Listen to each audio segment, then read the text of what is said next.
The night air is thick, heavy, a pungent mix of wet earth, burning wood, and something metallic, sharp beneath the nose.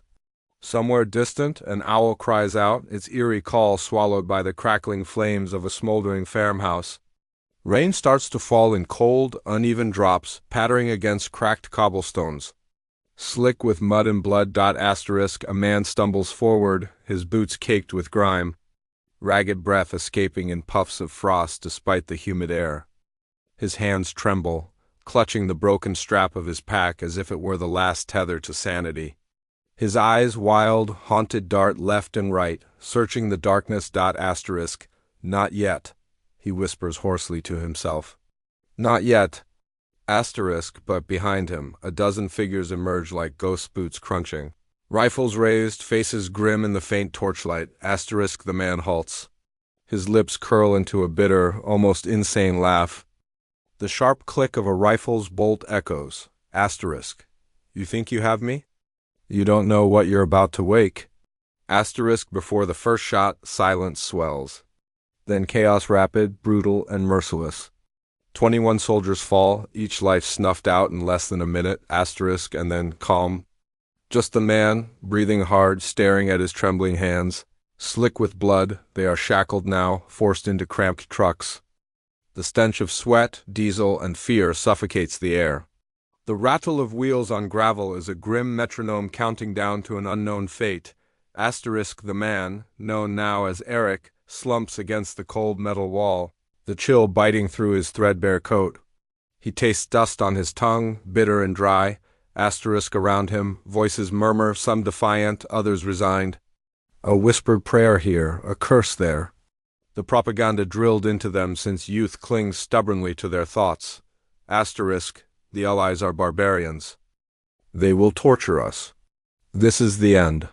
But the countryside blurs past lush fields. Orderly villages untouched by war's fire, the distant hum of life continuing. It confounds expectations.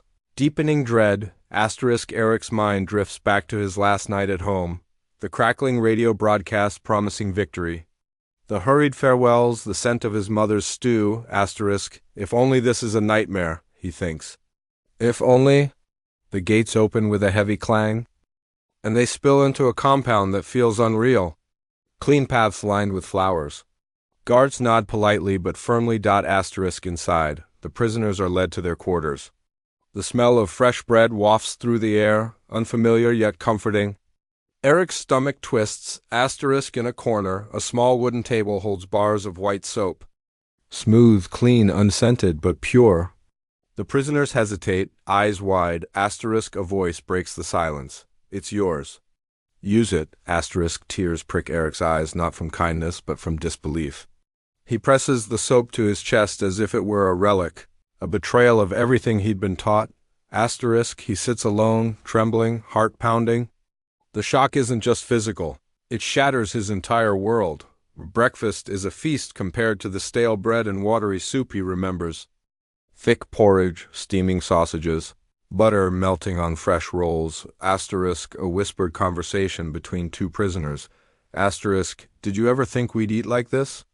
It's like a dream. But is it a trick?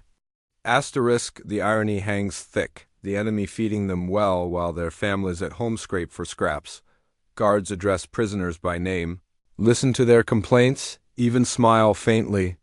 A nurse tends wounds without prejudice. Eric watches a young German mother in a distant cell, her child safe despite the war. It stings, a reminder of humanity tangled in conflict. Newsreels carefully curated, play on a small screen, bright cities, laughing children, bustling streets.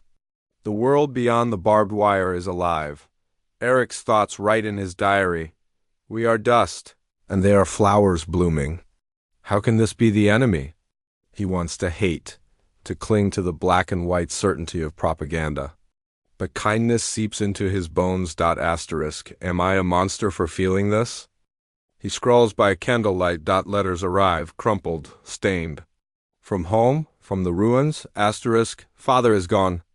The city burns. They say the Allies are demons. Eric's grip tightens, eyes burning with grief and anger. Yet here, treated with dignity, his beliefs unravel, a whispered dialogue. What are we now? Asterisk survivors, men? Or prisoners of a lie? Asterisk, the psychological battle rages fiercer than any gunfight. Every act of kindness is a betrayal of his identity. News comes they will be sent home.